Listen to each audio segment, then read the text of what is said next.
Thank you for joining me in this next segment, or this segment that, real quick, I'm just going to call War Stories.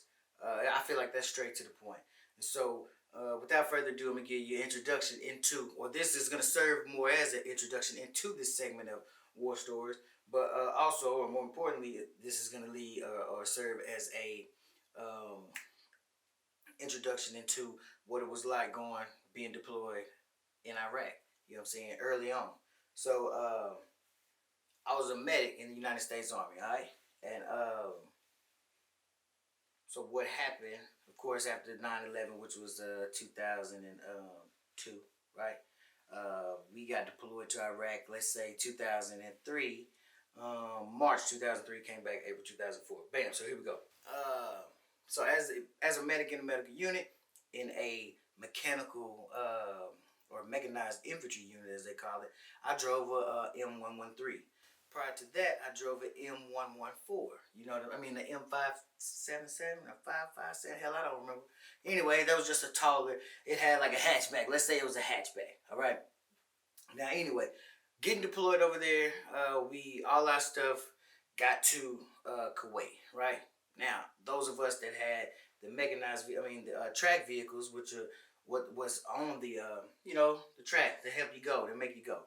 All those vehicles we had to drive up into Iraq. Other guys from the ship, their stuff was shipped via train or whatever to a different place in Iraq, and so those people just flew and got off, and their ship was already where we was gonna be at, right?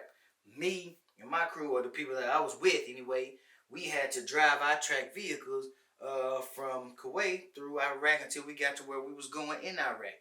All right, so now, having to drive that vehicle up there. Now, keep in mind, I'm young. Me and my wife had just gotten married. She had just moved down to Texas with me, basically. And then we get the news that I'm gonna have to go to war or whatever. And so I'm like, man, I need to try to have a baby with you, boo. We need to, you know what I'm saying? We need to come together, sweetheart. And we got to do this thing called love making, but we're gonna take it a step further. We ain't even talking about love making aside, we baby making. Right? More importantly, we making a son, boo. We making a boy. I gotta put that steward name into you so you can bring that forth to the word. You know what I'm saying? So that's what I'm thinking. Anyway, so all that led up to we in Iraq. Now, being in that mechanized infantry and we driving up, I'm 19 or 20. We got married at 19. So yeah, 19. Shit, am I tripping? Yeah, I'm 20. So I'm a 20-year-old, right? So this shit scary for me. This shit weird. You know what I mean? This war, I ain't never been. My daddy ain't never been. Ain't nobody I know just been. You know what I'm saying? They could tell me anything. So we just out here, right? And anyway, so we driving up. Now the way we rode was we just drove. I don't know how many hours, but we rode with some bigger tanks. You know what I'm saying? Those tanks, you know what I'm saying, kept us safe. So being out there with them, I was like, oh, okay, cool. So we driving up. Now remember, I just say bye to my people in Kuwait. You know what I mean? They like, all right, man, we'll see you up there in Iraq. This was like, you know what I'm saying? If it was a movie, it'd just been like, you just zoned in on somebody's eyes, people tearing up a little bit but not crying. You know what I'm saying? They ain't dropped, yo. You know what I'm saying? So this that life we living. Anyway, driving up. Now we get to this one. All right, so we would drive. Sometimes some portions of this run was during the day. Some portions of this run was during the night. We drove well into the night, to the evening, and then we would stop for a couple of hours, few hours, took a rest, and then got up, hit some more. This is how we would roll. So I'm sticking my little head out the hatch. My homeboy Sergeant Bumpers, you know what I'm saying? He with me, you know what I'm saying? Montez Bumpers, shout out to you, you know what I'm saying? I might tag you in this, holler, you know what I'm saying? He was real, you know what I'm saying? Kept us up, kept us straight. But you know what I'm saying? We get to this one part. All right, there's a river or something that we gotta cross. And there's this shitty bridge. And by shitty, I mean it's like a makeshift bridge. I don't know if some people in Iraq made this bridge or if the U.S. military made this bridge because we went across at night. I don't know. But this was so fucked up that only one vehicle could go across at a time. And I don't mean like you could be on the front, somebody could be in the middle, somebody could be coming off the bridge on the other side. Nah, motherfucker, you got to be one on the bridge only. From the front to the back. So this some crazy shit, right? So we just like, it's dark, you know what I'm saying? It's cool. It's one of them. This is a place where ain't no street lights. So imagine that. If you've been in the country, been through the country where the lights is out, ain't no moon out, that's the important thing. If there's no moon, it's dark as fuck. If there's a moon, you can see some. You can see. You know what I'm saying? Straight up. But if ain't no moon out, bro, it's dark than a motherfucker over there. And this one of them days where it was not a full moon. We probably dealing with a half moon, quarter moon, whatever you're talking about. So you can see a little bit, but it's dark. It's cool. Your head out the hatch. You know what I'm saying? Remember, we went over there in March. So it's still cool than a motherfucker at night. Head out the hatch. So it's eerie. You know what I'm saying? We crossing this river. So there's fog. Come with me now. Let's roll. And so I'm just looking. We on the radio. And you know motherfucker done went across. You know what I'm saying? You can see. And so as soon as motherfucker go across, it's time to hit it. So my Sergeant Bumper's he in the back like, all right, let's hit it, Stu. You know what I'm saying? So we go. We rolling. Chugga, chugga, chugga. You can't haul ass either because you ain't trying to fuck nothing up. Because you got people that still got to cross this piece of shit. You ain't making no turns. And the way you turn this motherfucker back in the day, you used to have little sticks that went like that. Well, the one I got, you know what I'm saying, we can do like this. You ain't trying to do all that bullshit because you ain't trying to fuck up the bridge, right? You're not trying to mess up that bridge. So you hitting it slowly, but you getting it. Man, we get on the other side and it's just like, man, crazy.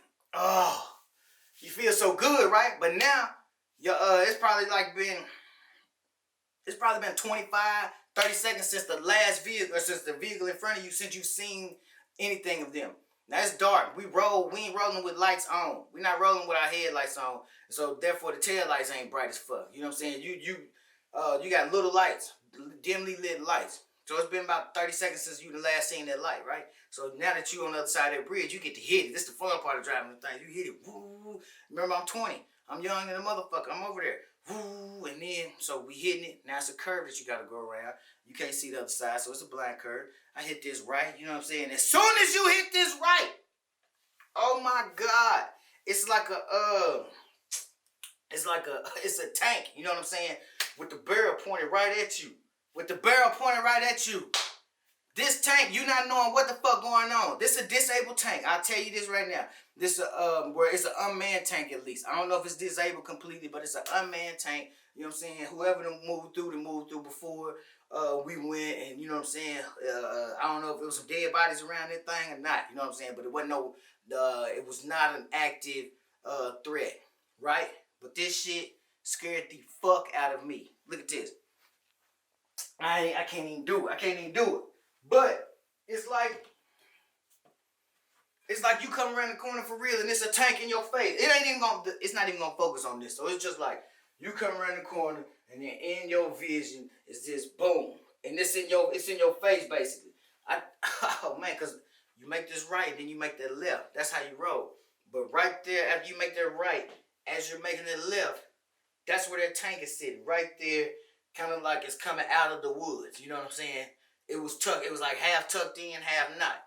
You know what I'm saying? So I made my right, and as you're making it left, so as soon as you turn up in there, that barrel is boom. And you got to go around there. Hands down. One of the scariest moments of my life. And by moments, I mean like fast. Because mind you, I still got to catch up to who the fuck I got to catch up to. Whoever the hell was in front of me, I got to catch up to them. Me and Obama's like, whoa, shit. You know what I'm saying? It's a wonder that he ain't go, you know what I'm saying? I'm finna drill you, I'm finna kill you, and now you bleed. Alright. Alright, but look, on the cool tip, you don't understand the amount of anxiety that get into you in that moment, and you don't understand the amount of anxiety that still be present with a person like myself. And it's difficult, you know what I'm saying? Just dealing with the day-to-day, what most of y'all get to go through with routine. So picture this. When it's dusk, you know what I'm saying? Evening, it's nightfall. I'm rolling, I'm driving, whether I'm solo, got my family with me or whatever. I still feel, you know what I'm saying? It's hard to explain, but I still feel them nights, you know what I'm saying? Nights like that. Shit like that, you know what I'm saying? So what people don't realize, man, is that's the type of shit that just stick with you for a long, long time. You know what I'm saying? Forever. You can't get rid of it.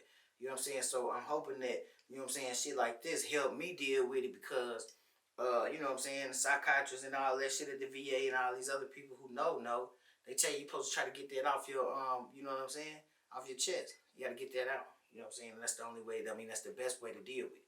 So here I'm is, but I'm just telling you to say this. I'm saying all this to say that. if you got a veteran in your life or you know somebody, man, don't write them all the way off. It's totally crazy. Some of these cats be dealing with shit that you don't know nothing about.